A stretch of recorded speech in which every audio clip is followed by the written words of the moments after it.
There was an activity the other day about youth parliament in the National Theatre called Al-Hakawati. And what happened there was that the activity was stopped. The police came with an order, like this paper I have, saying that this activity is illegal because it is under the PA, auspices of the PA. I can assure you there was no PA person there. They were all school kids in East Jerusalem, and they were doing an activity for a youth parliament. But the police there are becoming crazy. The police in East Jerusalem are becoming crazy about all of these. They have orders that they should stop any activity, cultural or otherwise, that may relate to the Palestinians and to their identity. And as if we don't have an identity, we have. Next year, we're going to try and manage a project called Jerusalem, Capital of Arab Culture in 2009. Well, Jerusalem has been a capital of Arab culture. Arab culture doesn't frighten anybody. It's not the capital of Arab state, it's the capital of Arab culture. And I'm sure, and I know for sure, that the Israeli police will stop it. They've stopped us launching the logo for this. We launched it in the street. But I discovered that launching things in the street gets you better publicity than launching it in the theaters. And therefore, maybe next year, we'll be doing all sorts of activities in the streets of Jerusalem, not in the theaters of Jerusalem. But we have to do what we have to do. And as I say, we have to fight our battles as well and ensure that we have rights in Jerusalem and we live in dignity in Jerusalem. Now let me talk a bit about the health workers, because that's very important. The health workers, we have 6 hospitals in Jerusalem. 70% of their employees are West Bank. They're health workers, doctors, nurses, etc. They used to give them permits to come from any checkpoint they would like in Jerusalem.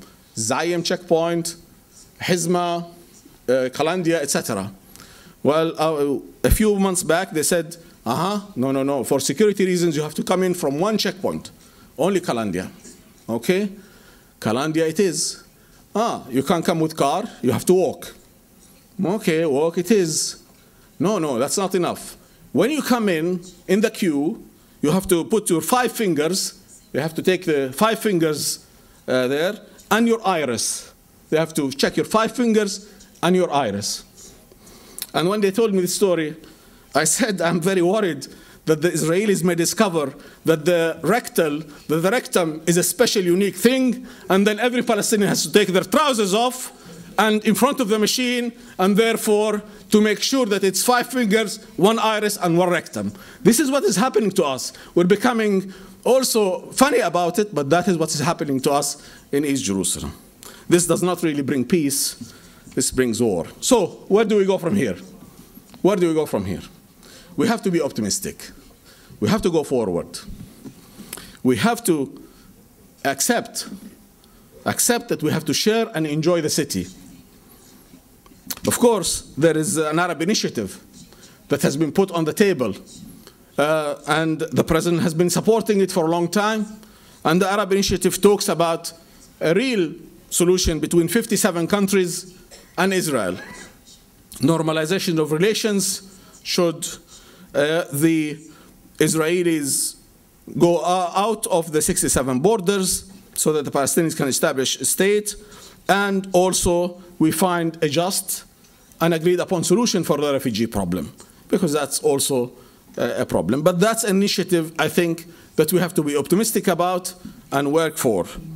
And Jerusalem, of course, is in the heart of this initiative. Let me end by saying that you have a president that you will never see like ever again in Palestine. 4 years, he has been trying to moderate his people and doing everything to moderate his people. And 4 years, we feel that the Israelis have been trying to turn his people against him by policy that is not thought out well, that is not right, by increasing the settlements, by increasing the checkpoints, by increasing the siege on Jerusalem, and by doing all sorts of issues that in the end will kill the two-state solution. And if the two-state solution is killed, what do we have? What do we have left? We have a one-state solution. And in a one-state solution, you have to deal with us. You will either have to say, we're going to live with them under occupation forever, which I'm sure you don't want to do. You can say, we want to live with them in an apartheid system, and I'm sure you don't want to do that. And you can say, we're going to transfer them, and I'm sure you don't want to do that. So how are you going to deal with this issue? The two-state solution is being killed by the wall and by the settlement and by the way that your settlers are allowed to roam around in the Palestinian state without control. So this is what I wanted to state to you, to put the facts to you as we see them.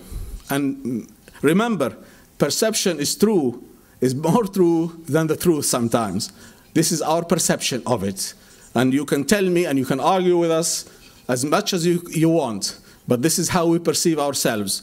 We want to live with dignity. And I assure you that when you live with me as a neighbor, you won't regret it. We're not bad neighbors after all. And I'm sure that if we do that, we will have peace in the Middle East, and we will have peace in the land of peace. So thank you very much, and happy elections.